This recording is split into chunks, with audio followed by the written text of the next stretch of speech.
Here's a new airplane that I bought a few months ago, and I have yet to unbox and show it off and get it ready. Now this is a micro sport Cub S. It uses a brushed motor and those little 150 milliamp hour chiclet style batteries that you use on the Inductrix or the Nano QX. So this is a very tiny airplane. But there has some unique things. So first of all, I got it 20% off because it was an open box, and I got it on a Halloween sale. It has easy to fly, panic recovery mode, so it does have some safe AS3X technology built in. 3 different flight modes as well. It's FPV ready. So up at the top there's a hole that you can open up in the top of the wing, and there is a wire that you can use your micro FPV camera on already. It's pre-wired for FPV. I picked up an accessory for it, and that is the float kit. So I plan on using this winter, and I need to build and unbox this float kit. So let me get these boxes open and I'll show you what comes in them. Alright, first of all let me show you what comes inside of the airplane itself. And I'll show you what the airplane looks like. So first of all, as the batteries I mentioned, it uses these little guys, the 150 25C, but I can use the 200 milliamp 40Cs that I have for my Inductrix FPV on this airplane, no problem. So that also means that this charges up over USB. It uses that same little USB charger that all the other E-flite Inductrixes use. And then here's the airplane itself. Now this is pretty much ready to fly as is, and I could fly it off the snow like this probably as it sits. But I'm curious to put floats on it and try it in a float configuration. So it's a nice little airplane. I really like these micro-sized planes. They're great, super convenient. You don't need to bring a big charger with you. I now have 4 aircraft that use these micro batteries. I have this, the Radeon UMX, the Inductrix FPV, and the Inductrix. Oh, and the Nano QX. So I have 5 airplanes that use those miniature 1S batteries. And this one is a full 4-channel, has ailerons, elevator, rudder, and a fairly big prop, so I'm hoping it's going to be very nice to fly. And that's it. Oh, there'll be instruction books too.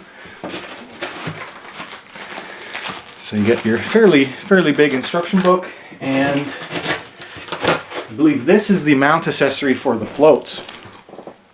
So it comes with a mounting bracket that you use for the float kit. Alright, let's take a look at what comes in the UMX Carbon Cub Super Sport float kit. There you go.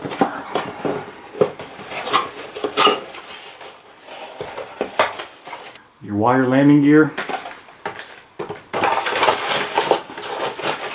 The floats.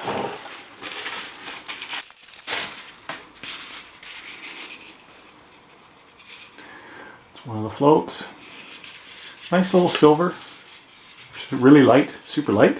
Depends on how to put it together.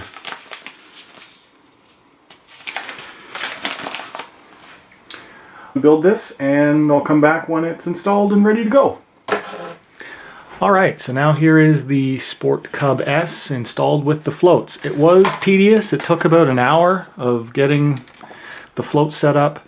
You do have to install and glue in a plastic mount on the rear, and then get the wires in and add these little plates and screws.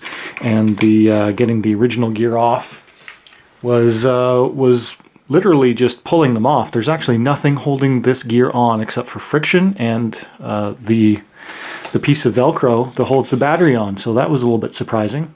So the floats actually have a better mounting system than the original gear does. So we're ready to go test that out in the snow. As I mentioned before, this is FPV ready. So this sticker on the very top, there is a hole underneath here. You can feel it, and if I peel that sticker off, there will be a little lead, same as you use for the battery, that you can plug a camera into. So it's ready to be powered by a camera. And the whole thing runs on these batteries. If you're going to run an FPV camera, you're going to want to use at least a 45C battery. And I also have it ready to go with my radio set up. I'm using my DX6 Mark II, and I just want to show you that. Get this guy connected.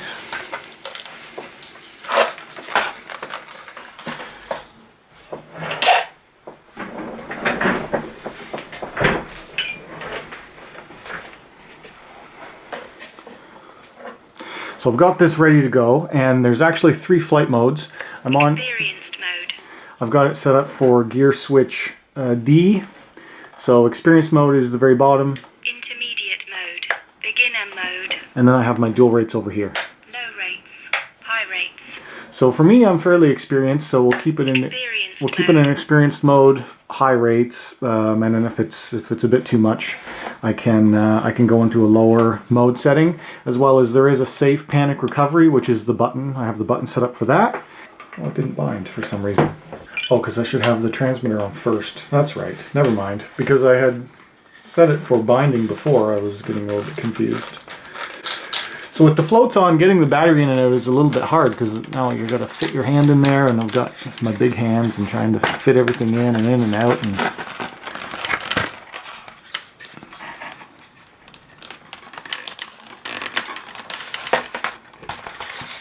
And you're going to want to try and put your battery as far back as possible, but because the wire's there, you actually cannot go too far back and have it get a good Velcro stick.